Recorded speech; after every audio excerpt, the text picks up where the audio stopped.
Recording by Bill Bradley. The One in Many by Milton Lesser. There are some who tell me this is a foolish war we fight. My brother told me that, for one, back in the Sunset Country. But then my brother is lame and good for nothing but drawing pictures of the stars. He connects them with lines like a child's puzzle, and so makes star pictures. He has fish stars, archer stars, hunter stars. That, I would say, is what is foolish. Perhaps that is what started it all. I was looking at the stars, trying to see the pictures, when I should have been minding my sentry post. They took me like a baby, like a tot not yet given to the wearing of clothing.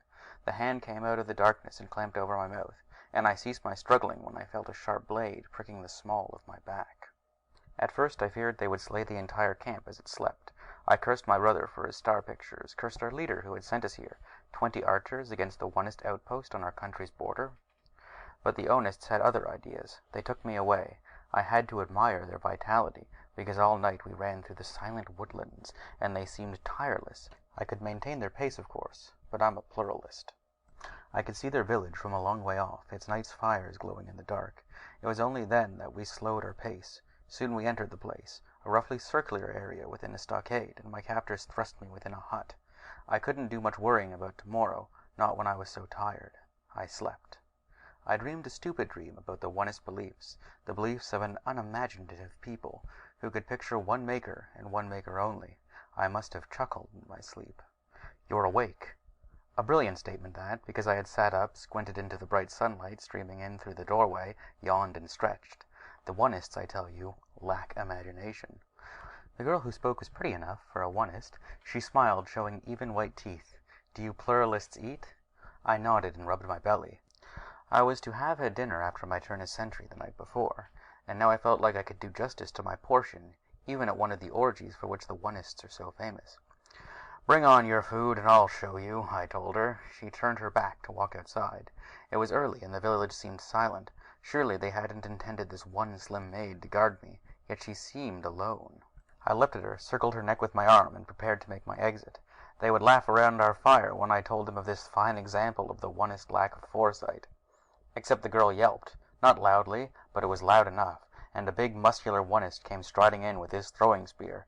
He backed me off into the corner, prodding my hungry belly with his weapon. "Will you behave?" I told him I would, and he backed outside, but this time I could see his shadow across the doorway. The girl brought me food and partook of it with me. I was surprised, because we pluralists will not eat with a Onist out of choice. Well, I have said they are a strange people. Soon the girl stood up, patting her mouth daintily with a square piece of cloth, and in that, of course, she was trying to mime our graceful pluralist women. "I suppose you think we are going to kill you," she said, just like that. To tell you the truth, I haven't given it much thought. There isn't much I can do about it. Well, we're not. We could have done that back at your camp. We could have killed you all. No, we want to show you something. I had a ridiculous thought that they made star pictures too, even those who are not lame like my brother. I said, "Well, what will happen after you show me?" She smiled. "You still think we're going to kill you? What's your name?" I told her, but I thought, she can't even keep a conversation without changing the subject. "Jack," she repeated after me. "That's a common enough name. We have Jacks amongst our Onist people, you know." "No, I didn't, but you probably copied it." "I doubt that. We are here first." "Our records say so. Probably you once captured a man with that name, long ago, liked it, and took it for your people." "You were here first?" I sneered. "Maybe that's what your records tell you, but it isn't so. Look, the makers endowed us with life. They went away to the sky. By mistake, they left one idiot maker behind, and he had nothing to do. He made you Onists before he perished, and that is why you think there is only one maker." She seemed highly insulted. "Idiot maker? Idiot? There was only one maker, ever. But because your minds cannot conceive of all the glory residing in one figure, you invented a score." Now it was my turn to be indignant. "A score? Hundreds, you mean? Thousands? More than there are leaves on the trees?" "Well, I won't argue with you. Our war has been arguing that point well enough." I was sorry she would not argue. She looked very pretty when she argued. Her breasts heaved, her eyes sparkling fire. "What's your name?" I asked. "Nari. My name is Nari. And don't tell me you had that name first." I smiled blandly. "Of course we did. I have an aunt, my mother's sister, who goes by that name. My brother's wife's cousin, also. But she is very ugly." "Am I ugly?" Nari wanted to know. "I guess in that sense, at least all women are the same everywhere. Pluralist or Onist, it doesn't matter." I looked at her. I looked at her so hard it made her blush. Then she looked even prettier. But I didn't tell her so. "You will pass for a Onist," I admitted. "I guessed Onists might consider you pretty. The Onist men might stamp their feet and shout if you go by. But then, they are Onists." At that she seemed on the verge of leaving my prison hut, but something made her change her mind. She stayed all morning and into the afternoon. We argued all the time, except at midday, when she went outside to get our lunch. She stumbled a little and fell against my shoulder. I moved toward her to hold her up. It was the most natural thing in the world to take her in my arms and kiss her. She must have thought so too. She responded beautifully, for a Onist. After lunch, Nari did not mention the kiss. Nor did I. It now seemed the most natural thing in the world not to talk about it. We argued some more, Nara defending her primitive beliefs, and I trying to show her the light of the truth. But it was of no use. The war had been fought, and the war would continue. Later that day, we set out. That came as a surprise to me, because I had taken it for granted that whatever the Onists wanted to show me was right here in this little village. A dozen of us went, and when we were on the trail for some little time, Nari joined us. She declared that she wanted to see it again, whatever it was. We went for 3 days. Although these Onists turned out to be better woodsmen than I had thought, still they could not match the skill we Pluralists have mastered over the generations. I believe I could have escaped had I wanted to, but I hardly seemed a prisoner of war, and besides, once or twice when we had lagged to the rear of the column, Nari stumbled against me like the day in the hut, and what could I do but kiss her?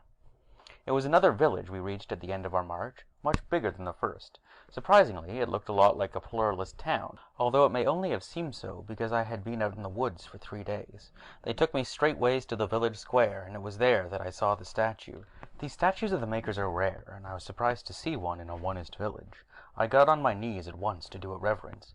I realized it was impious to look up, but I did. I had to see if it were the genuine thing. And it was, to the last detail. Constructed of the forbidden substance known as metal, it towered 3 times a Pluralist's height, or 3 times that of a Onist, for that matter. I had always wondered why the makers did not create our ancestors in their own substance, as they had fashioned us in their image, but it was an impious thought. A stern, gray-haired Onist, who said he was Nari's father, took me aside afterwards. "Now, Jack," he asked me, "what can you say of what you have seen?" I shrugged. "I can say that somehow you found one of the maker's statues. What more?" "It's one, is it not?" "Of course it's one. They are rare, but I have seen 3, all told, in Pluralist villages." "And each 3, they were separate? You never saw a group?" No, I didn't." He slapped his hands together triumphantly. "Then that proves it.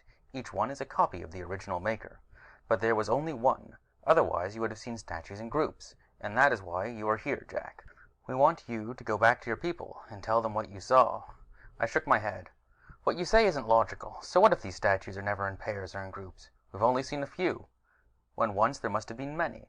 Also, when your artists do their magic with dyes and create portraits, are they generally done one at a time or in groups?" "One at a time, so that the artist may capture the personality in each face. Naturally, I have seen group portraits, but I think they are silly things." "Exactly. Now I was triumphant. Exactly as the makers thought, which is why the statues are always single." "But it's impious to say there was more than one maker. He had all the knowledge in the world at his fingertips, and so there was no need for more than one. More than this world, even. He went to the stars, or don't you believe that?" "Of course I believe it. Only, they went to the stars. The thousands of makers. It isn't impious, because if you can think of one as being as great as that, try to picture thousands. Yes, thousands. That makes me thousands of times more pious than you Onists." He shook his head warily. "What's the use? It is for this we are fighting our war, and we thought that if we took one of you here and showed them the undeniable truth of our statue. Well, will you at least return to your people with the tale of what you had seen?" I agreed readily enough. Probably the alternative was death. Although Pluralists on rare occasions have been known to take Onist women as their wives, a Onist prisoner of war was an unwanted thing. The reverse would also be true. They all bid me goodbye, except for Nari. I could not find her anywhere in the village, and a little sadly I set out on my journey back to the Sunset Land. By now our raiding party had finished its work on the small Onist village on the rim of the country, and I could do nothing but return to my people where we might plan a new strategy against the unbelievers. I had wanted to bid Nari farewell. I met her in the woodlands, a travel bag slung over her shoulder like a male's. I wanted to say goodbye privately, she told me. Good, I said, but I knew she was lying. Else why the travel bag? Goodbye, Nari whispered, but she was not looking at me, looking instead behind her at the land of her people. Nari, I told her, I have to admit it, you are very pretty. Even by pluralist standards you are. This time she did not stumble against me. It wasn't necessary. I drew her to me, and I kissed her a long kiss. Then I told her I loved her, and woman, I suppose, will always be woman, because she said she knew it. I will take Nari back to our village in the Sunset Land, where we will be married by the laws of my people, and if ever there is to be peace between the pluralists and the oneists, it may after all come on these grounds. The oneists have their beliefs, and so I hate them for their impious thoughts, but the love of a man for a maid exists apart from that. It won't be easy. Our arguing continued all the way back to the Sunset Land, and Nari is as stubborn as I am firm. There is one maker, she said, and I told her, no, there are many. Or later, as we neared the Sunset Land, we picked up the thread of our thoughts again. Pluralists are oneists. We androids are dogmatic creatures. One robot created us all before he went to the stars, said Nari. Robots, I said. Many robots. But I kissed her. End of The One in Many by Milton Lesser.